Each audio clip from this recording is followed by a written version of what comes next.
জাতীয় পার্টির চেয়ারম্যান গোলাম মোহাম্মদ কাদের ও তার স্ত্রী শেরিফা কাদেরের বিদেশ যাত্রায় নিষেধাজ্ঞা জারি করেছেন আদালত। দুর্নীতি দমন কমিশনের এ সংক্রান্ত আবেদনের পরিপ্রেক্ষিতে বৃহস্পতিবার ঢাকা মহানগরের ভারপ্রাপ্ত সিনিয়র স্পেশাল জজ আদালতের বিচারক ইব্রাহিম মিয়া এ আদেশ দেন।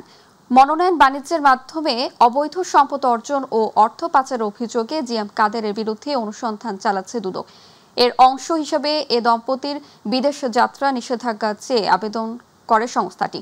দুদকের অভিযোগ বিষয়ে বলা হয়েছে, 2018 সালের একাদশ সংসদ নির্বাচনের পর সংরক্ষিত নারী আসনে দলীয় মনোনয়ন দিতে 18 কোটি 10 লাখ টাকার ঘুষ গ্রহণ করা হয়, যার মূল সুবিধাভোগী ছিলেন তৎকালীন ভারপ্রাপ্ত চেয়ারম্যান জিএম কাদের।